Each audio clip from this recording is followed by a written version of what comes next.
어, 어. 지금 뭐, 저거 먹고 있나? 밥 먹고 있나, 이제? 아니, 왜? 아, 기안 갔다.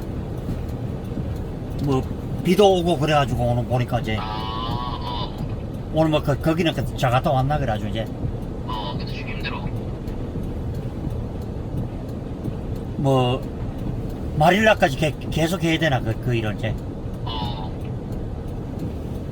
뭐, 어떤 일인데, 거기서는 이제. 그냥 농자재 취급하는데요. 뭐, 저번하고는 뭐, 내용물이 좀 다르겠다, 말은 그제. 똑같지, 뭐. 농자재라 그러면 혹시 뭐 저런 거라 뭐 혹시 뭐 저런 거 기계 그거라 뭐 날리는 거라 이제. 그것도 있는데, 그거는 하진 않아. 아, 그럼 혹시 고치는 일을 하나 혹시 이제. 어? 고치는 일을 하나 이제. 뭐 하자고? 아, 기계를 혹시 고치는 일을 하느냐고 이제. 아니, 그건 안 해. 안 그러면 뭐 그냥 뭐 그 기계를 안 그러면 뭐 살펴보는 거라 안 그러면 이제 조립하고 이제 그러고? 뭐 기계를 혹시 뭐 조립하고 혹시 같은 그런 거라 이제. 아니, 이거 이거 하긴 하는데, 그런 거 잘 안 해. 그럼 오늘 한번 수요일이면 하면 뭐 일을 한 지가 꽤 됐겠다만 그지? 아빠, 어? 뭐야. 그 최근에 뭐 정부에서 나온 거 있잖아. 고유가지원금 그거 있잖아. 아, 그래. 그거 아무래도 뭐 다음 주 뭐 월요일 아니면 화요일쯤에 면회 한번 가볼 생각이네. 그 가보고 뭐 그 일도 그 일이지만은 뭐 지금 뭐 새 집에 그 보면 이제 그 앞에 이제 뭐 길 문제도 한번 쟤를 보려고 물어보려고 이제. 옆에 스피커폰이라서 옆에 엄마도 있어. 엄마 이사해. 뭐 같은 너 엄마가 뭐 말하면 같은 뭐 얘기하는 게 묻지 뭐 이제. 알았어, 아빠. 어. 나 나중에 전화할게, 그러면. 그래. 아, 그럼 수고해. 수고해.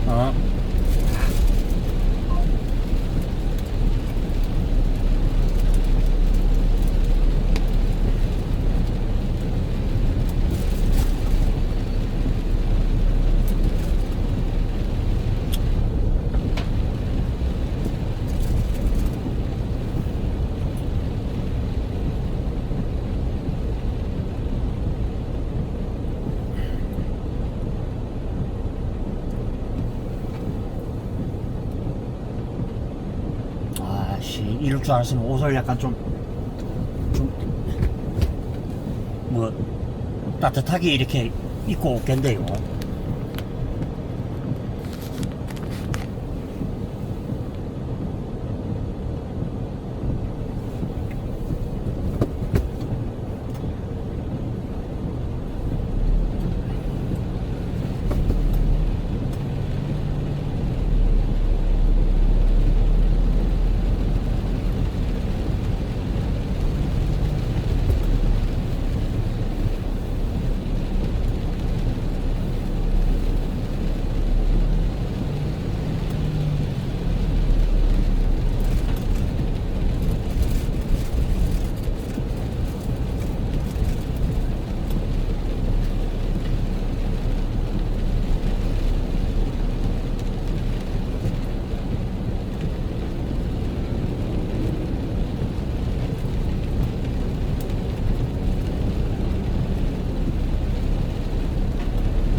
자, 저도 이제 뭐 특별한 일 없이 이제 이제 여기서 이제 방향을 틀어가지고 집으로 가도록 하겠습니다.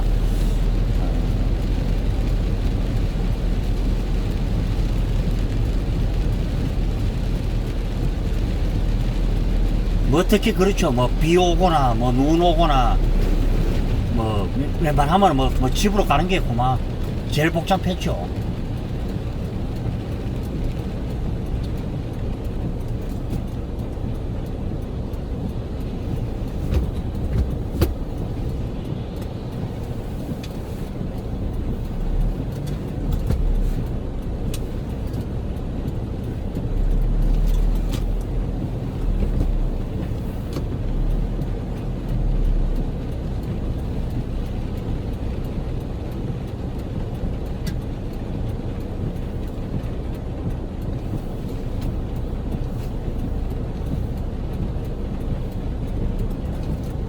사람이 있기 때문에 속도를 낼 수가 없죠. 보니까 이게 뭐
예, 그러면 이제 한밤이 직설을 이제 시작합니다.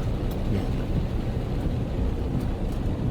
참 안타깝죠. 이제 보면은 뭐 주적이라고 말 못하고, 어?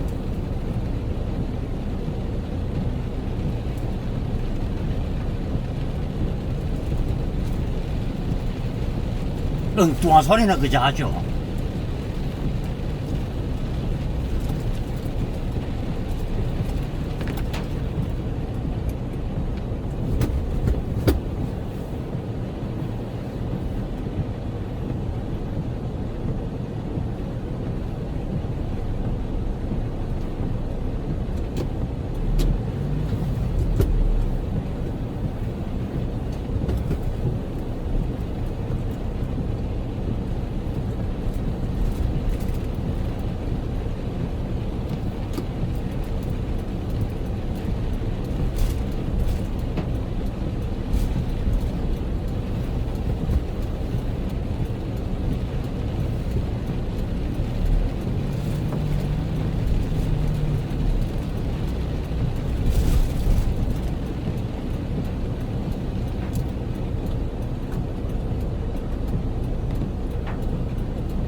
예, 저도 이제 뭐 얼른 출출한데 이제 뭐 집으로 이제 가봐야 될 것 같고요.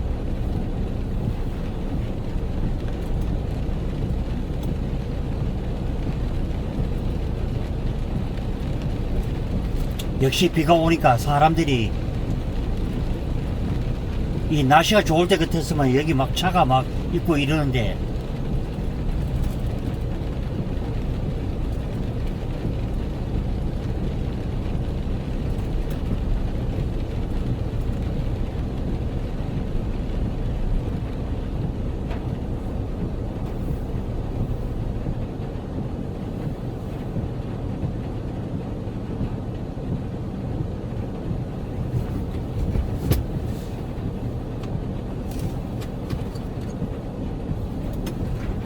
참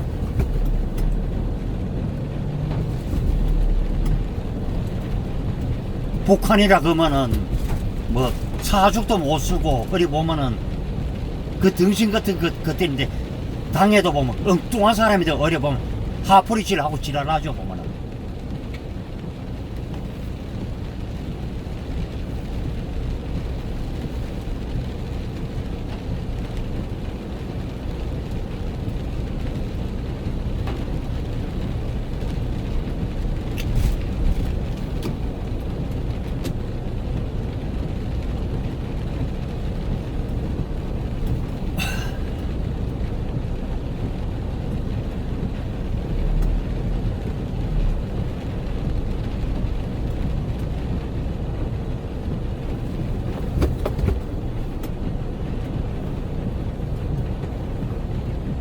온 도로를 뭐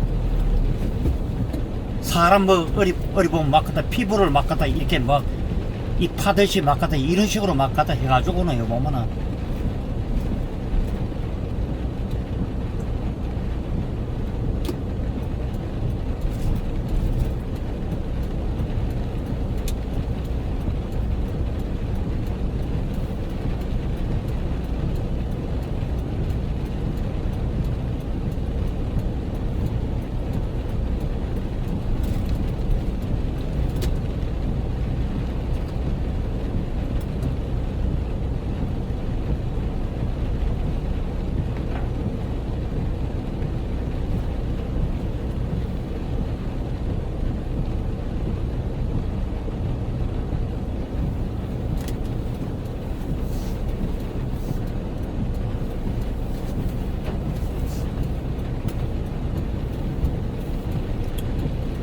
사람 숲도 거쳐야 되고 차 숲도 막 피해가면서 참 이리저리 집에 가는 길이 그 뭐 수월한 길은 아니죠.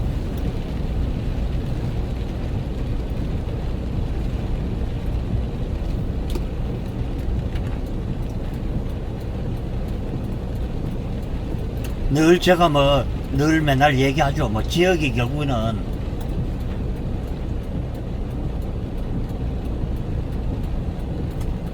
지역이 잘 살려고 하면은 첫째는 그렇죠. 국민 여러분들께서도 선택을 잘 해야 되겠죠.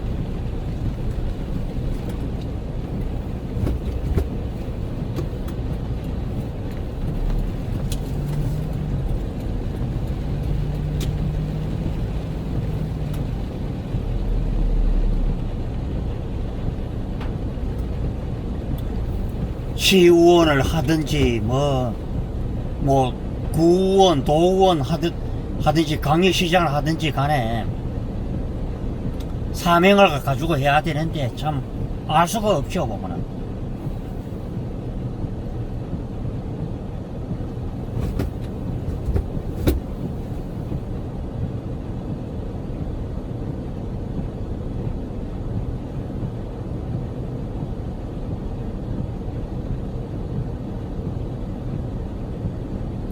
기능 같은 것도 저런 것도 확보를 못 해가지고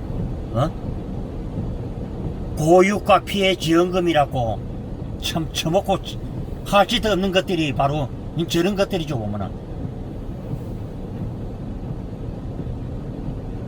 그 나중에 보면 또 이제 국민들 보고 이제 이제 세금 이제 갖다 막 이제 퍽퍽 올려가지고 그 괴롭히고 보면은 제가 왜 막말로 어리 보면 가서 좌파 쓰레기 새끼들을 싫어하겠는지 바로 저러기 때문에 제가 제일 싫어 그러죠 보면 뭐지. 그러니까 아무런 대책도 없고 비전도 없고 그저 한탕주의죠 보면은.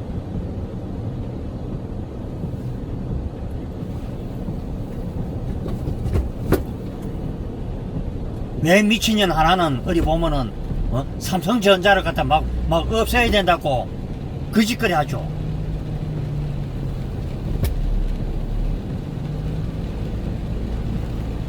중국 떼놈들인데 어디 보면은 돈 받아 처먹고 어디 갔다 기술이나 어디 갔다 죽 빼넘기려 그런 새끼들이 그게 어디 보면 역적 새끼들 아닙니까? 그게 막말로 그래. 그러면은 제가 뭐 옛날처럼 어리 보면은 노조들이 어리 뭐 핍박을 당하고 뭐 그런 세월은 아니죠 보면은.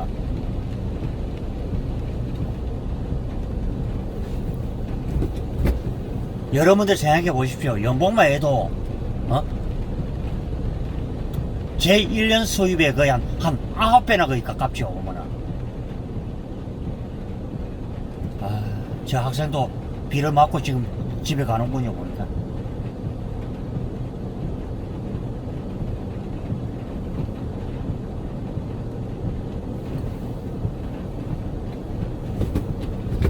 사전선거 보라는 본투표를 여러분들께서 많이 해주시고요. 지금 막장으로 가고 있는 저 빨갱이 찬탈 정권을 매를 들어야 되죠. 이번 같으면 이제. 그러니까 아직까지도 뭐 자기 자신들이 뭐 어떠한 잘못을 지금 저지르고 있는지 아무것도 모르는 새끼들이 바로 제 새끼들이죠 보면은.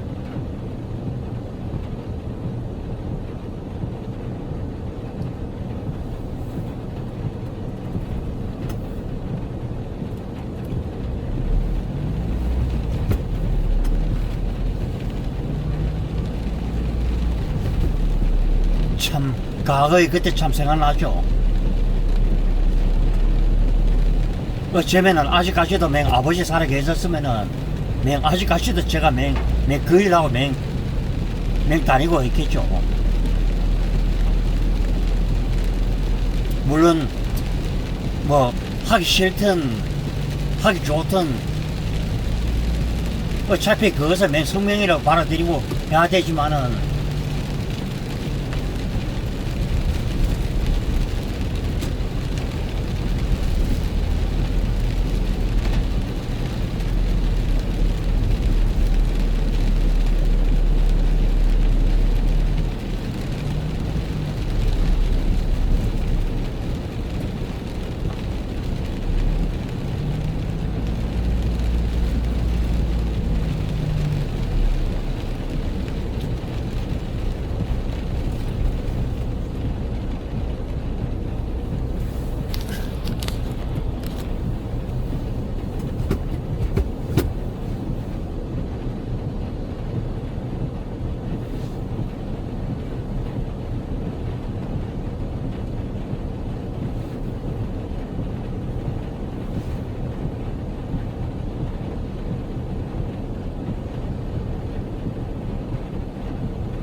줄리라고 부르면서 척도부 역할을 했다.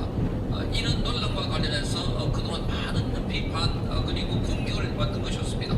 자, 김건희 여사는 그렇게 줄리라고 활동한 적도 없고 본인은 유흥업소에 간 적도 없다. 지금 부여하기 때문에 유흥업소에서 척도부 할 일도 없다 이렇게 말했습니다. 줄리 줄자도 듣지 못했다고 밝혔습니다. 자, 이 같은 내용은 오늘 법정에서 김건희 여사가 직접 출석해서 한 말입니다.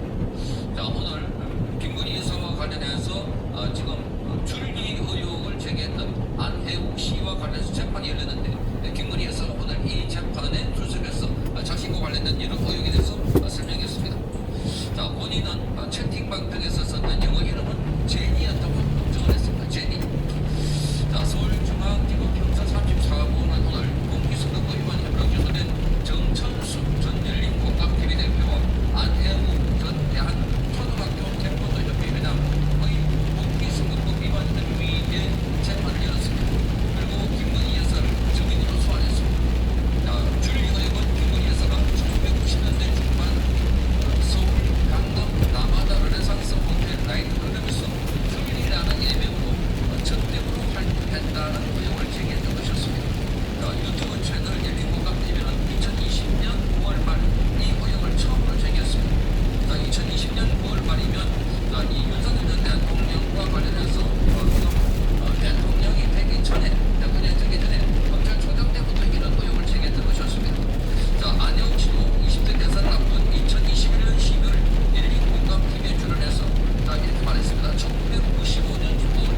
2022년 9월 재판에 들렸습니다. 재판에 들린 그 이후에도 유튜브 채널 보면서 나와가지고 마치 김건희 여사의 접대를 직접 받은 것처럼 그렇게 묘사하고 온갖 치욕스러운 모욕적인 발언들을 많이 했던 것이었습니다. 그런데 검찰은 이날 재판에서 김건희 여사에게 열린 공감 TV가 보도한 줄리 의혹을 비롯해서 A 검사와의 통것을 그리고 윤석열 전 대통령과의 결혼 전에 불임 판정설 등을 모두 거짓이냐 이렇게 물었습니다. 그러자 김건희 여사는 모두 거짓이다 이렇게 대답했습니다. 거짓이 맞다. 김건희 여사는 줄리라는 예명을 사용한 적이 있느냐 하는 검사의 질문에는 단 한 번도 없다 이렇게 대답했습니다. 김건희 여사가 또 안혜옥 씨를 전혀 모르고 만난 적도 없다. 라마다 르네상스 호텔의 나이트 클럽에도 가본 적이 없다 이렇게 밝혔습니다.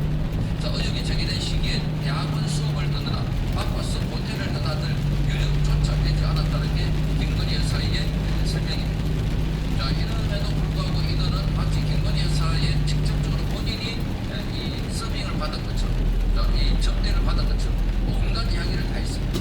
그게 한두 군데가 아니라 유튜브 채널 짧게 만든 쇼츠 영상 이걸 통해서 김건희 여사를 악마화하는데 이용했다는 거예요. 악마화하는데. 그래서 이어진 반대 신문에서 정천수 전 대표 전 변호인이 이렇게 물었습니다. 줄리라는 호칭을 안 쓴 게 맞느냐 이렇게 물었습니다. 그러자 김건희 여사는 줄리의 줄자도 쓴 적이 없다 이렇게 반박했습니다. 김건희 여사는 채팅방이라고 곳에서 무슨 별명은 제니요. 저를 아는 모든 사람이 저를 제니라고 부른다. 이렇게 단톡방이나 영어 이름을 제니라고 부른다는 겁니다. 김건희 여사는 재판 도중에 어려움을 참고 있다 이렇게 말했습니다. 억울함을 토로했습니다. 제 아버지는 회색이나 검은색 옷도 못 입게 할 정도로 보수적인 분이었다. 집도 부유했다. 제가 뭐가 아쉬워서 술 파는 곳에 손님을 접대하겠느냐 이렇게 말했습니다. 김건희 여사는 피고인들은 한 사람의 인생을 거짓으로 만들었고 저는 의혹이 제기된 뒤에 6년째 정신과 약을 먹고 있다며 처벌을 원한다 이렇게 말했습니다. 이들은 그 이후에도 재판 과정에서 백판 마치고 오고 나면 유튜브 등을 통해서 줄리 계속 놀렸고 이런 유튜브 채널이 엄청 많았습니다. 김건희 여사가 그야말로 인간 사냥을 당했다는 겁니다. 그런데 이 건과 관련해서 김건희 여사가 좀 더 적극적으로 보다 강력하게 대응을 했더라면 하는 생각이 드는 겁니다. 줄리를 한점할 때도 가만히 있었던 것이었습니다. 그러다 보니까 마치 사실인 것처럼 그렇게 기존 사실화됐다. 선거하기 전에도 제 말이 그렇죠. 뭐 가만히 있으면은 마치 이제 모르는 사람들은 그게 뭐 어리 진실이냐 이제 그렇게 믿어본다는 게 그게 이제 문제가 되죠.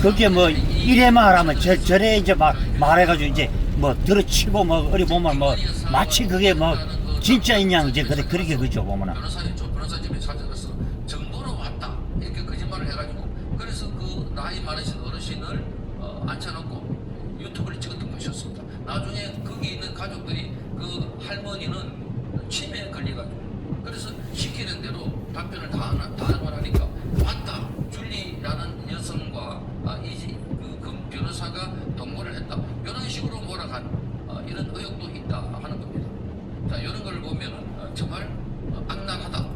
그러면 좌파들의 공세는 너무나 악랄하다. 그러니까 여기에 점잖게 그리고 뭐 느긋하게 이렇게 대응해서는 안 되는 겁니다. 이런 의혹이 제기될 때는 적극적으로 나서서 육하 원칙에 따라서 아니다라는 것을 변호인을 통해서 관련자를 통해서 계속 발표를 해야 되고 여기에서 강력하게 법적 대응을 해야 되는 겁니다. 이 줄리라고 떠들어댔던 이 한둘이가 아니었습니다. 정치권에 관심이 번졌던 그런 상황이기 때문에 이 건과 관련해서 김건희 여사가 얼마나 억울한가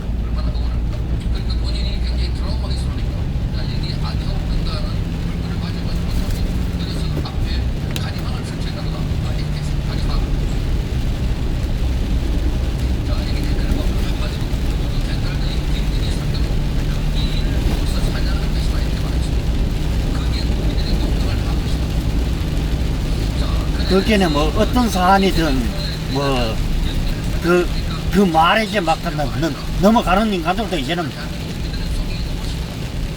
범죄꾼들이죠. 이제는 보면은. 저도 이제 갖다 이 방송 내용 드리면 제가 이 김건희 여사님의 그 심정이 참 어땠을까. 저도 뭐 내용이 달라 그러지 뭐 온갖 보면은 뭐 입에 담을 수도 없는 정도로 막말 짓거리를 해왔죠 보면은.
안녕하십니까.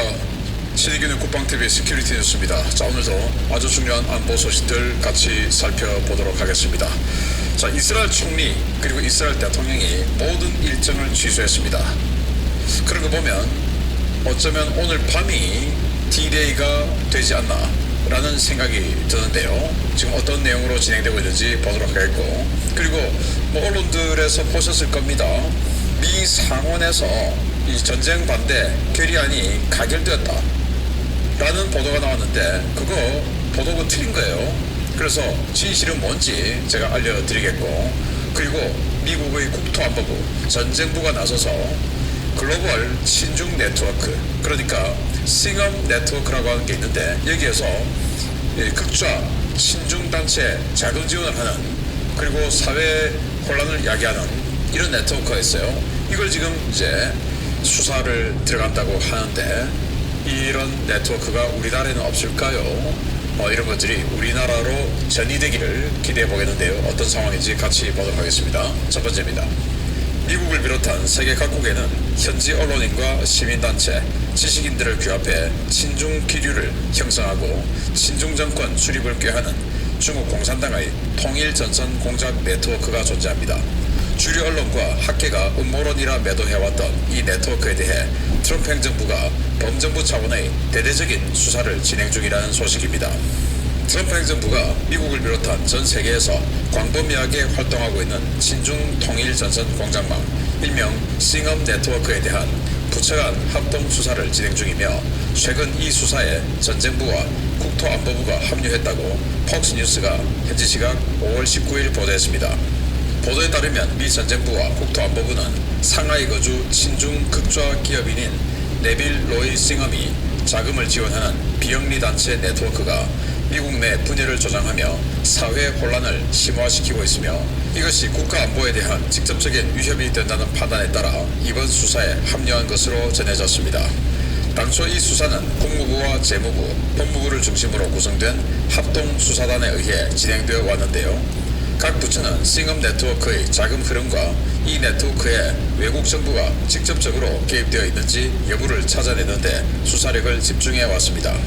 해당 보도에서 마크 웨인 멀린 미 국토안보부 장관은 우리는 피트 헤그세스 전쟁장관, 스콧 베선트 재무장관은 물론 각 정보기관과 협력해 불만을 조정하려는 조직들의 내부 작동 메커니즘을 밝혀내고 있다라며, 최근 이민세관국 불법 이민자 단속 과정에서 암호화된 메신저 앱을 통해 소통하는 네트워크 일부를 찾아냈다라고 밝혔습니다. 미국이 수사 중인 싱엄 네트워크는 미국 국적이지만 중국 상하이에 거주하고 있는 극좌 기업가 네빌 로이 싱엄이 만든 중국 공산당의 통일전선 공작 네트워크입니다. 싱엄은 공개적으로 자신을 마오주의자로 소개하고 있고, 차베스와 푸틴을 찬양하는 한편 미국과 나토 등 서방세계와 자유민주주의 시장경제를 극도로 혐오해 왔습니다. 그는 소프트웨어 기업 스루웍스를 세웠지만 2017년 7억 8,500만 달러를 받고 사모펀드에 회사를 넘겼고, 2019년부터 공개적으로 중국 공산당 중앙선전부와 손잡고 빈곤 퇴치 정책 홍보 미디어 그룹이라는 법인을 세운 뒤 이 법인을 통해 주요 서방 국가들의 언론과 시민단체에 막대한 검은 돈을 지원해 왔습니다. 미 국토안보부는 싱엄이 최근 미국 전역에서 벌어진 폭력적 이민자 단속 항의 시위에 2억 7,800만 달러를 지원했고, 얼마 전 뉴욕에 새 본부를 연 극좌단체 피플스 포럼에도 2,244만 달러를 지원한 사실을 확인했는데요. 당국은 싱엄이 뿌린 검은 돈이 더 있을 것으로 보고 미국 내 수혜자들을 추적하고 있는데요. 부디 이 수사가 미국은 물론 미국 동맹국으로까지 확대돼 대한민국의 말기 암세포처럼 자리잡고 있는 중국 공산당의 시뻘건 네트워크를 파헤치는 신호탄을 쏘아 올릴 수 있게 되기를 바랍니다.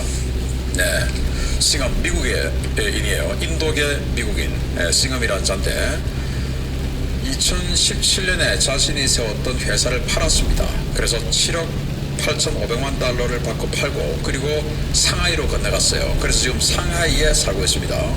그러면서 지금 미국에서 벌어지고 있는 이민 뭐 단속을 강화하는 그런 것에 대한 반대 시위 이런 것들을 뒤에서 자금 지원을 하는데 최근에만 하더라도 2억 7,800만 달러를 지원했다. 그런데 이 자는 그만큼의 돈이 있는 자는 아니에요.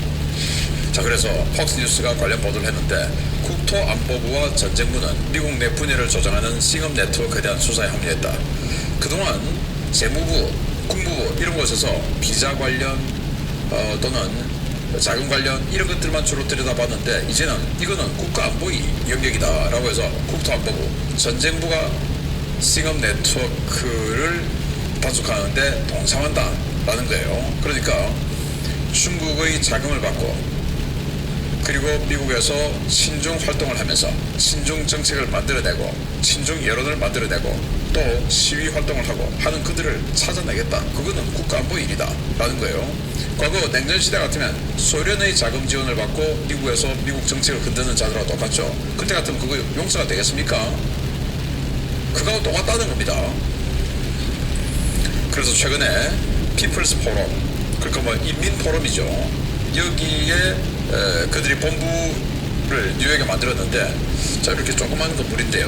뉴욕이다 보니까 원체 부동산 가격이 비싸겠죠. 그래서 515만 달러를 피플스 포럼에 지원해줬어요. 이거 사는데. 그래서 이 515만 달러가 전체 가격은 아니고, 그리고 좀 다른 데서 또 도네이션해서 이걸 샀다고 합니다. 피플스 포럼 완전히 극좌 단체예요. 친중 활동을 하는 단체. 자, 이런 돈이 도대체 어디서 나왔냐? 중국 중앙선전부와 같이 설립한 단체. 그러면 중앙선전부가 돈을 지원해주고 싱엄이 집행한다. 미국인의 이름으로 집행한다. 이겁니다.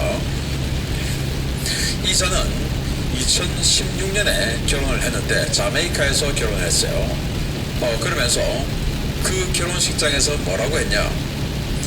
미 제국을 해체하고 마오주의를 실현하겠다.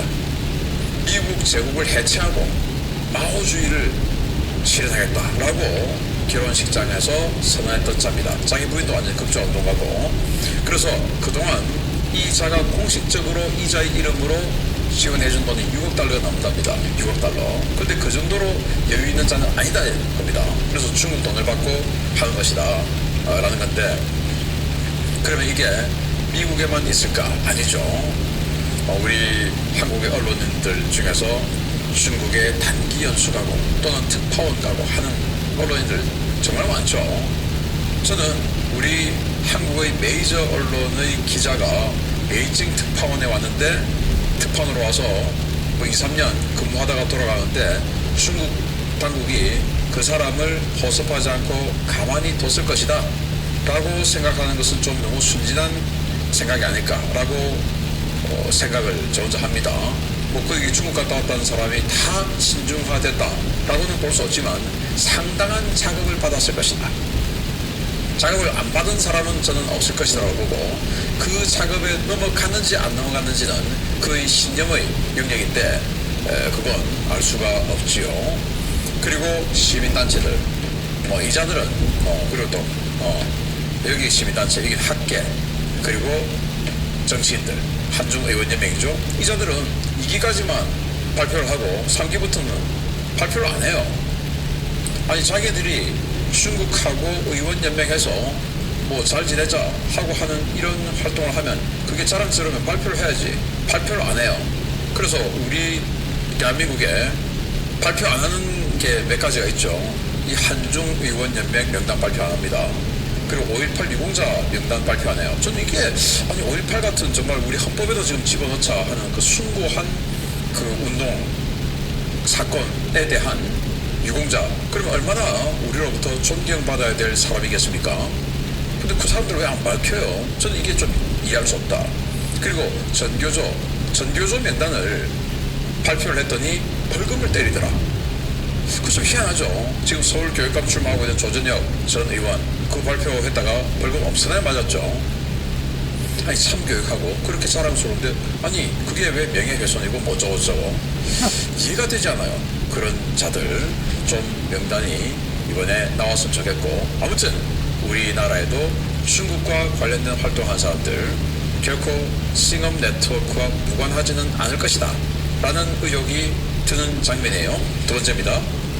지난주 미국 상원 극좌 거물 척 슈머가 예고한 8번째 이란 전쟁 반대 결의안이 어제 상원 본회의 상정 표결에서 가결됐습니다. 레거시 미디어에서는 이 결의안이 통과되면서 트럼프 대통령의 이란 공격이 어렵게 됐다고 반기는 분위기인데 과연 그렇게 될지 한번 두고 봐야겠습니다. 이란 전쟁 발발 이후 미국의 이란 공격과 정권 교체 시도를 강력하게 반대해온 미국 민주당 지도부가 7차례 부결 끝에 8번째 발의한 대통령 전쟁 권한 제한 결의안 본회의 상정 절차 동의안이 찬성 50표, 반대 47표로 가결됐습니다. 바락 오바마의 최측근으로 민주당 빅3로 불렸고 지난 2016년 대선에서 힐러리 클린턴의 러닝메이트이기도 했던 팀 케인이 지난주 발의한 이 결의안은 지난 5월 19일 상임위원회에 안건을 채택되었고 이것을 본회의 표결에 올릴 것인지 결정하는 상정 절차 동의안이 본회의에서 표결 처리됐습니다. 백석이 정원인 상원은 공화당 53석, 민주당 45석, 무소속 2석으로 구성되어 있는데요. 이번 표결에서 공화당 수전 콜린스, 리사 머카우스키, 랜드폴, 빌 캐시디 등 4명이 민주당 편에 서서 반란표를 던졌고 민주당에서는 존 패터먼 의원이 공화당 편에 서서 반란표를 냈습니다. 공화당 내에서 반란표를 낸 인사들은 모두 반 트럼프 인사들입니다. 5선의 수전 콜린스는 클린턴, 바이든, 우리나라로 말하면 좌파 거의 뭐 인사이고 4선의 친한동훈 랜드폴 의원은 계통이구나. 북한과 중국의 우려를 해소시키기 위해 한반도 비무장지대에 중국군을 다국적군으로 배치하자는 제안을 했던 인물입니다. 4선인 리사 머카우스키 역시 PC주의와 좌파 어젠다를 설파하는 인물로 트럼프 1기 행정부 때부터 민주당과 정책 방향성을 공유하는 자이고 세선인 빌 케이시도 반 트럼프 활동을 하다가 최근 연방 상원의원 후보 경선에서 꼴찌로 탈락하며 트럼프 대통령에게 이를 갈고 있던 인물입니다. 이 표결에서는 민주당은 존 패터먼 의원을 제외한 자당 소속 상원의원 44표, 공화당 반란표 4표와 무소속 2표를 모아 50표를 모으는 데 성공했는데요. 공화당 소속의 존 코닌, 토미 튜버빌, 톰 틸리스 등 3명이 불참으로 기권하면서 50대 47로 가결에 성공했습니다. 표결 직후 공화당 지도부는 표결에 불참한 의원들이 복귀하면 결의안 저지에 충분한 표를 확보할 수 있다라며 본회의 표결에서는 당론으로 이 결의안을 막을 것임을 분명히 했는데요. 이에 따라 이번에 절차 동의안 통과라는 첫 관문을 넘은 이란 전쟁 반대 결의안은 본 표결에서 부결될 가능성이 높아졌습니다.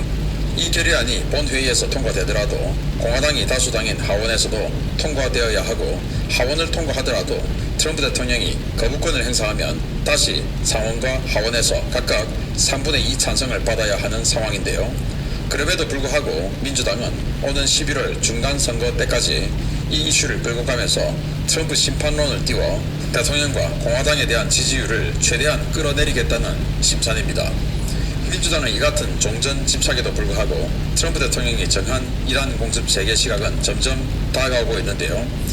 이란 정권을 빨리 교체하는 것도 중요하지만 미국의 패권 유지와 정치, 경제적 안정을 위한 전쟁의 발목을 잡는 미국 내 반국가 세력들에 대한 정리도 정말 시급해 보입니다.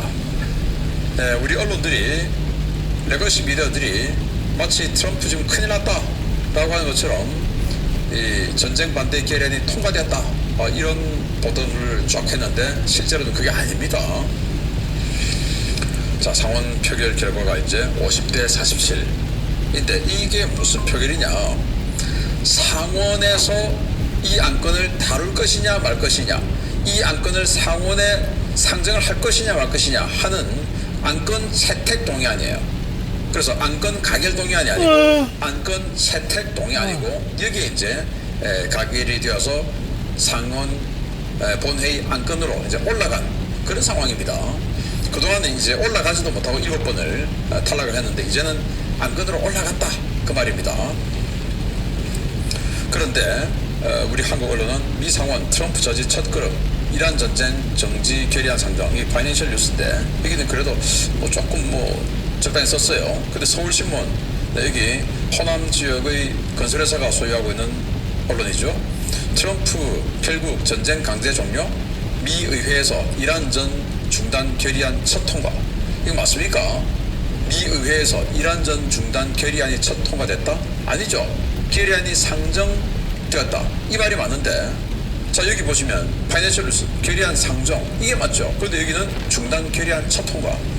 아주 나쁜 자죠. 여기 송현서 기자, 이 사람이 쓴 기사들 쭉 이렇게 보면 완전히 친중 반 트럼프 기사들로 쫙 깔려 있어요.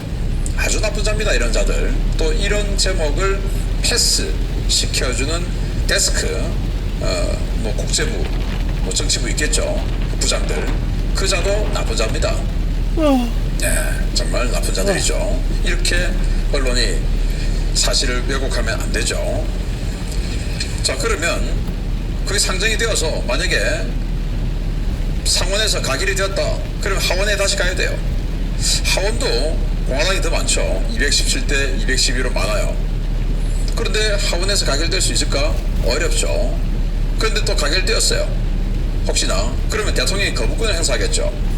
그러면 거부권을 무력화시키려면 상하원에서 3분의 2를 받아야 됩니다. 3분의 2 받으려면 상원에서는 100석 중에서 67석, 지금 공화당이 53석인데 지금 반란표 내표 나왔으니까 49석이라고 치고 67석, 이거 되겠습니까?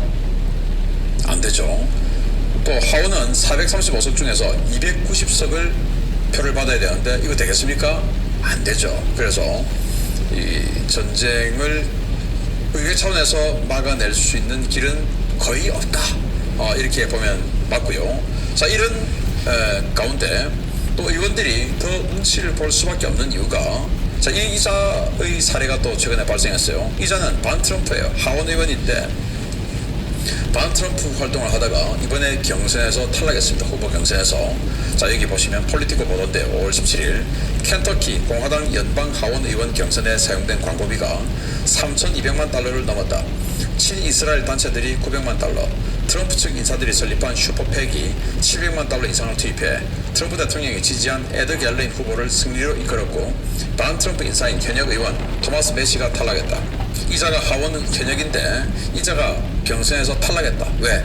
반 트럼프 활동을 했는데 트럼프 대통령이 쟤 안 되겠어 라고 한 거죠. 그래서 이 트럼프 측 인사들, 그러니까 마가 측에서 슈퍼팩으로서 700만 달러 지원하고 친이스라엘 단체들이 또 900만 달러 지원하고 해서 막대한 자금이 경선에서 이자의, 그러니까 반 트럼프 성향의 공화당 하원 의원의 반과 경선을 하는 상대 후보 친 트럼프 성향에 돈이 몰리면서 그 사람이 경선에서 승리했다. 그러니까 정치인들 보면 야, 트럼프에 지키고 마가에 지키면 이거 나 공천 못 받겠다 라는 생각이 들죠. 그러니 반란표가 나오기가 쉽지 않다 라는 거고요. 자, 이런 가운데 이스라엘에서 아주 뭐 대단한 뉴스들이 터져 나왔어요. 이스라엘 총리 벤자민 네타냐후는 수요일로 예정되었던 증언을 취소하고 헤르초그 대통령은 중동의 민감한 상황을 이유로 뉴욕 행사를 취소했다. 총리는 법정 재판을 취소했고 헤르초그 대통령은 원래 미 뉴욕에 와서 행사를 하려고 했는데 중동의 민감한 상황이 있어서 안 되겠다 하고 미국 방문 일정을 취소했다는 겁니다. 여기도 보면 이스라엘 이삭 헤르초그 대통령은 뉴욕에서 열릴 예정이던 행사 주최 측의 중동의 민감한 상황으로 인해 참석 불가를 통보했다고 채널12가 전했다. 이스라엘은 이란과의 긴장 고조 가능성에 대비 중이다. 자, 여기는 내일 예정되었던 네타냐후의 공판 일정이 외교 및 안보상 일정으로 취소됐다. 그러니까 오늘 수요일 일정을 이스라엘 총리와 대통령이 전부 줄줄이 다 취소했다는 겁니다. 본인이 재판 공판도 취소했고 미국 가서 한 행사조차도 취소했고 할 정도로 그게 뭐냐, 외교 및 안보상의 일정. 그렇다는 것은 결국 수요일이 밤이 D-Day가 될 가능성이 높다. 그러면 우리 시간으로 오늘 밤 내일 새벽이 될 수 있는 것이죠. 그래서 늦어도 아니면 내일 낮, 내일 밤까지는 뭔가가 벌어질 가능성이 아주 높아졌다. 왜냐, 트럼프 대통령이 카타르, 사우디아라비아, UAE 이 지도자들이 요청을 해서 어제 때리려고 했던 것을 연기해 줬는데 그거 길게 가지 않는다. 합의 지금 진행 중인데 그거 안 되면 바로 때릴 수 있도록 군에 준비하라고 지시해 놨다 라고 했으니까, 자, 지금 이 이스라엘 상황을 보면 곧 공격이 재개될 것 같다 라는 생각이 듭니다. 계속 알려드리겠습니다. 마치겠습니다. 감사합니다.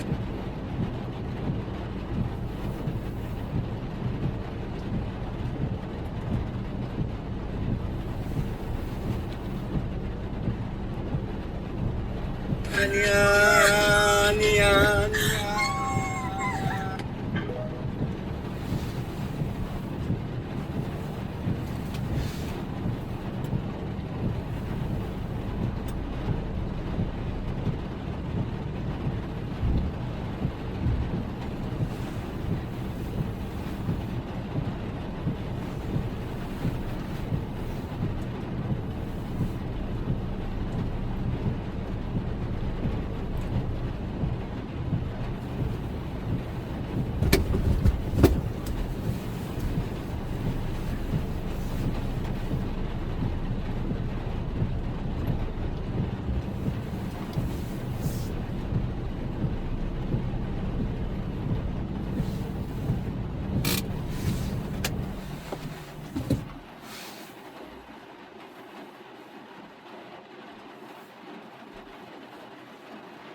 어제 포항 가서 경기 보고 왔던데요?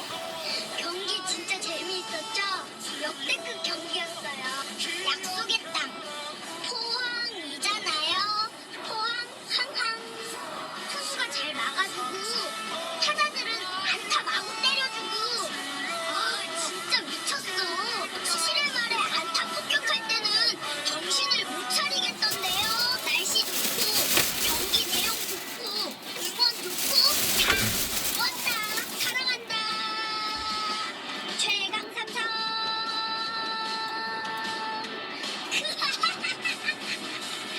예, 식사할 시간도 없어요 지금. 자, 아마 잠깐 뭔가를 이렇게 요리를 하신 것 같아요. 그냥 제 전 재산 다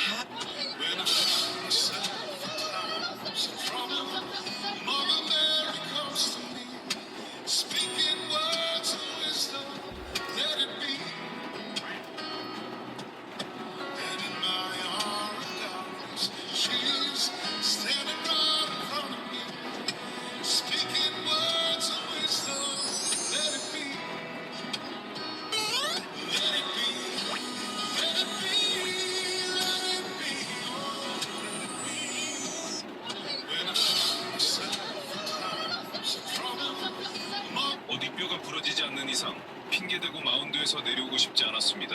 경기 도중 엉덩이 근육이 찢어지는 듯한 극심한 통증을 느끼고도 무려 109개의 공을 악으로 깡으로 던져버린 미친 투수가 있습니다. 바로 삼성 라이온즈의 토종 에이스 원태인입니다. 지난 19일 포항 KT전 원태인은 최고 시속 150km의 강속구에 주무기